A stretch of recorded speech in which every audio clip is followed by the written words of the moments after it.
আছে আমিও করতাম, কিন্তু দোকানে এখন ভিড় বলে মা আমাকে না বললো। আর সরস্বতী পুজোয় আমি দুটো করব, নাটক নৃত্যনাট্য করবো, নাচও। নমস্কার বন্ধুরা, তোমরা সবাই কেমন আছো? খুব ভালো আছো? মা কালীর দয়ায় আমি খুব খুব ভালো আছি। এখন থেকে এই ব্লগটা স্টার্ট করলাম। সকাল সকাল মেয়ে যাচ্ছে স্কুলে। আজকে যেহেতু 23শে জানুয়ারি, মেয়ের তো মনটা খুবই খারাপ। কারণ হচ্ছে মেয়ে বায়না করেছিল যে আমি আজকে নাচ করব। আমার ব্যস্ততার জন্য মেয়েকে একদমই নাচ করালাম না, কেন প্রচুর পরিশ্রমের পরে আর মেয়েকে সাজাতে একটুও মন চায় না। তার জন্য আমি এখন সকাল সকাল চলে যাচ্ছি। আমি হয়তো 10টার সময় আসবো, তখন হয়তো মা থাকবে না, তোমাদের সাথেও আর দেখা হবে না। দেখা হলে হয়তো আবার সেই রাত্রে দেখা হবে। এখন হচ্ছে যে স্কুলে যাবো, ওর জন্য একটু মুড়ি খেয়ে নিচ্ছি মিষ্টি দিয়ে।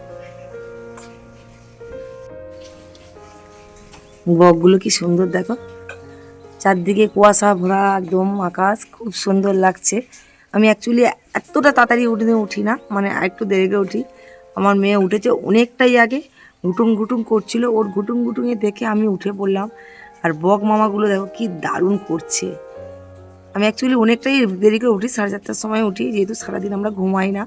কিন্তু বেশ ভালো লাগছে ওয়েদারটা দেখো। চলো, ঘুম থেকে যখন উঠে পড়লাম আর বসলাম না, এবার ঝটপট বাজারে চলে গেলাম, গিয়ে একটু মাছ কিনলাম। এ বাজারে তো মাছ পেলাম না, আবার গেলাম পাল বাজারে, পাল বাজার থেকে মাছ নিলাম, পেঁয়াজ নিলাম, অনেক সবজি কিনলাম। কিনে বাড়ির পথে রওনা দিয়েছি। এসে দেখি তোমার দাদাভাই তো কালকে শ্মশানে গেছিলো, যেহেতু আমার মেয়া শাশুড়ির ছেলে মারা গেছিলো।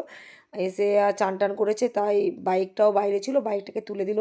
এখন একটু দোকানদারি করবে না, ওর জন্য বাইকটা এগুলো গুছানো হয়ে গেল। তারপরে বাবলার পাশে পুজো দিতে বসে গেছে, কারণ হচ্ছে আমরা সব তো একসঙ্গেই বেরিয়ে যাব, কেউ থাকি না, যেহেতু মেয়েটা একা থাকে। আর এই কয়েকটা দিন আমরা বাড়িতে থাকি না, মনিদি থাকে বা আমার বাবা মা এসে থাকে আমাদের বাড়িতে মেয়ের সঙ্গে। আর এই দেখো বাবলা এখন পুজো দিতে ব্যস্ত, আর ও পুজো দিচ্ছে কত সুন্দর করে। ও পুজো দুক, এই ফাঁকে আমি একটু মশলাটা গুঁড়ো করে নিই। অনেক দিন মশলাটা গুঁড়ো করা হয়নি, জিরে ধনে গোলমরিচ একসাথে গুঁড়ো করে রেখে দিই, যেহেতু ফাঁকিবাজি বিদ্যাটা ভালো পারি আমি। কারণ হচ্ছে শিল নোড়া আছে ছাদের উপরে, কে বাটবে, এত সময় আমার বই নেই। তাই ঝটপট করে বেটে আর রেখে দিই। মশলাটা গুঁড়ো করে যা রেখে দিলাম, ও এখন 1 মাসের কাছাকাছি হয়ে যাবে। আজকে মাছ কিনলাম না, আজকে কিনলাম কড়া চিংড়ি, একদম জ্যান্ত কড়া চিংড়ি। আর এই ফাঁকে আমি রান্নাটা চাপিয়ে দিলাম, জিরে ফোড়ন দিয়ে পেঁয়াজ বাটা, একটু আদা বাটা আর কাঁচা লঙ্কা দিয়ে একদম ঝিঙের পাতলা ঝোল। ঝিঙে তো এখন বিশাল দাম, তাও কিনলাম 60 টাকা কিলো। ঝিঙে খেতে বেশ ভালো লাগে আমার। ঝিঙে দিয়ে কড়া চিংড়ির ঝোল পাতলা পাতলা ভীষণ সুন্দর লাগে। হ্যাঁ, আদা দিয়েছিলাম একটুখানি, বেশি দিইনি, কিন্তু খুব সুন্দর লেগেছিলো। ওই গরমা গরম ঝিঙের ঝোল খুব ভালো লাগে। আর এই পাশে দুটো গ্যাস জ্বালিয়ে দিলাম, এই পাশে রাঁধুনি আর একটু পাঁচফোড়ন দিয়ে উচ্ছে আলুকে, অনেকগুলো উচ্ছে ছিল, পাশের বাড়ির একজন আমাকে উচ্ছে অনেকগুলো দিয়েছিল, তাই ভাবলাম উচ্ছে আলুকে কী করবো, তাই উচ্ছে আলু একসঙ্গে তরকারি করলাম। হ্যাঁ, তাতে কিন্তু চিংড়ি মাছ দিয়েছিলাম, আর তিতোতে চিংড়ি মাছ পড়েছিল, ফার্স্ট টাইম করলাম। এতটা সুন্দর হবে কখনো ভাবতে পারিনি। তোমার দাদাভাই তো মানে পুরোটাই খেয়ে নিয়েছে। আমি মনিদিকে বা বলেছিলাম যে বেশি থাকলে তুমি নিয়ে যাবে। যাই পারে হোক, আমার কিন্তু অলরেডি রান্না হয়ে গেছে। আজকে বিশেষ কিছু রান্না করিনি, অনেক কিছু বাজার করে নিয়েছিলাম, কিন্তু কিছুই রান্না হয়নি। উচ্ছে আলু চিংড়ির তরকারি হয়েছিল, আর ঝিঙে দিয়ে কড়া চিংড়ির ঝোল হয়েছিল। হ্যাঁ, ফুল চিংড়ি কিন্তু কেনা ছিল, ফুল চিংড়িটা আর একটুখানি শুধু ভেজে নিয়েছি, আর কিন্তু বাটা করলাম না। দেখো তোমাদের রান্নার মেনুটা একবার দেখিয়ে দিলাম। এবার কিন্তু দোকানের পথে রওনা দিতে হবে ঝটপট। অনেকগুলো কার্টুন এসছে, 4টে মতন, ওরা মনে হয় অলরেডি খোলা আরম্ভ হয়ে গেছে। আমি বললাম আমি গেলে খুলিস, মানে নতুন নতুন জিনিসগুলো দেখতে বেশ মজা লাগে। আর দাম ফেলাফেলি ব্যাপার আছে না, একটু তাড়াতাড়ি না খুললে ভিড় হয়ে যাবে, ওই কারণে। আর এখন কেমন ব্লগ দিচ্ছি আমি কিন্তু মানে বুঝতে পারছি না, তোমার প্লিজ কমেন্ট করে বলো। আর এখন হয়তো অল্প অল্প ব্লগ দেবো বা অল্প অল্প ভিডিও দেবো, কারণ হচ্ছে প্রচুর ব্যস্ত। আর 10টা দিন তারপরে আবার আগের মতন হয়ে যাবো, লাইফে আসবো, সব কিছুই করবো। প্রচুর কষ্ট আমার, কিন্তু কালকে না 5-6 বার রাত্রে বমি হয়েছে, তাও কিন্তু আমি মানে আমাকে বলেছিল যে তুমি কি দেরি করে যাবে, কিন্তু আমি দেরি করে গেলে তো হবে না। কারণ হচ্ছে ওরা মাল টাল সব দাম ফেলবে, আর আমি এখন সামনে দোকানে দোকানদারি করতে পারবো, ওই জন্য চলে যাচ্ছি। আর দোয়েল গেছে, তোমরা দেখলে তো, স্কুলে গেছে, এখনও আসেনি। ও বললো 10টার মধ্যে ঢুকবো, কিন্তু এখন 10টা বেজে গেল। থাক, আমি চলে যাই, ও এসে ও ভাত টাত বেড়ে খায়, বড় হয়ে গেছে না। কিন্তু আজকে ভাত নেই, দোকানে চলে এসেছিলাম, এসে দেখি শিমুল এই যে দাম ফেলছে টুকটুক করে, আর আমাদের সাগরবাবু মাল নিচ্ছে। যেহেতু আমাদের দোকানের মাল, আমি সাগর আমার কাছে থাকে, শিমুল থাকে এই মিষ্টি দোকানের পাশের দোকানটা, আর রাজা থাকে ভিতরের দোকানটা। খুব সুন্দর সুন্দর কালেকশান চলে এসছে, ঝটপট চলে এসছে মন্ডল ব্রাদার্সে। আমাদের দোকান ছাড়া এত কালেকশান সুন্দর সুন্দর কোনো দোকানেই পাবে না। ঝটপট চলে এসো, 4 কার্টুন মালটা মুখের কথা না, প্রচুর কালেকশান এসছে, প্রচুর কালেকশান এসছে। কোনটা লাগবে জাস্ট একটু কমেন্ট করবে, ঝটপট বলে দেবো ক টাকা দাম কী বৃত্তান্ত।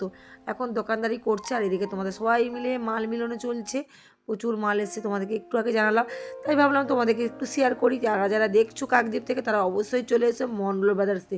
আমাদের 3টে শোরুম, মা কালী মিষ্টান্ন ভাণ্ডারের পাশে একটা, সারদা মার্কেটের ভিতরে একটা, আর একটা হচ্ছে মধুবালাঞ্চের সামনে একটা। মধুবাজারের সামনে যেটা সেটাই আমি বসে থাকি। এই মানে 70 টাকার চেনগুলো প্রচুর এসছে। এই শর্ট চেনগুলোর সঙ্গে একটা করে বড় বড় কানের পরো, আর কিচ্ছু করতে লাগে না। আর কত গলার এসছে ভাই, বলার মতো না, কানের সেই লেভেল এসছে। যদি বলো বন্ধুরা যে তুমি কেন পড়ো না, কিন্তু তোমার নাম বলে দাও, বলো বলো। অন্বেষা, অনেকে তো ও আচ্ছা অনুদাগিরি, আমি ভুলে বলে ফেলেছি। ও সরস্বতী পুজোয় শাড়ি পরবে, শাড়ি পরবি তো? শাড়ির সঙ্গে কি পরবি? ফুলের গয়না, গয়নাটা দেখা তো, ও কি গয়না নিয়েছে। এইটা দেখা, ওর মা এটা পছন্দ করেছে, এইটা পরবে, ফল কানের পরবে, কত জিনিস কিনেছে দেখো। পুচকু সাজুগুজু করবে, আর কি সুন্দর করে সেজে আসবি। হ্যাঁ টিকলি কানে, ওটা ওকে পরলে ভালো লাগবে না, সুন্দর করে সাজবি তো। আচ্ছা ওই এই নেলপালিশগুলো পরে যাবে, এই যে ও সব কিনেছে আমাদের। কিউট, আর খুব কথা বলে, প্রচুর কথা বলে। ওকে নিয়ে একটু ভিডিও বানিয়ে নিলাম।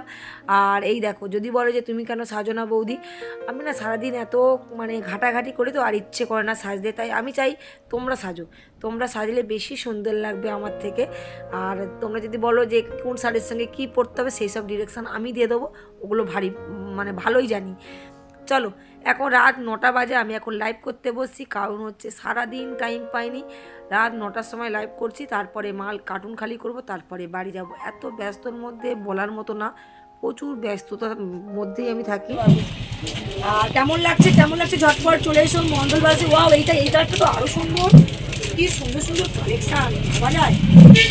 যখন আমরা ইয়ং ছিলাম এত সুন্দর ছিলই না। দেখো চলে এলাম। দিদিভাই কেমন আছো? আমি খুব ভালো আছি, তুমি কেমন আছো বলো? এই দেখো কালেকশানগুলো কেমন লাগছে, দেখো খুব দারুণ না? এত বন্ধু যে রাত 9টার সময় জয়েন্ট হবে কখনো ভাবতে পারিনি। এই সেটটা একদম দুর্দান্ত। রাত এখন অনেকটা রাত হয়ে গেছে, এবার আমাকে মালপত্র গুছিয়ে বাড়ি যেতে হবে। দোকানপাট 7 দিকে বন্ধ হয়ে গেছে। ভালো থেকো, সুস্থ থেকো, কালকের আবার একটা ভিডিও নিয়ে চলে আসবো। টাটা।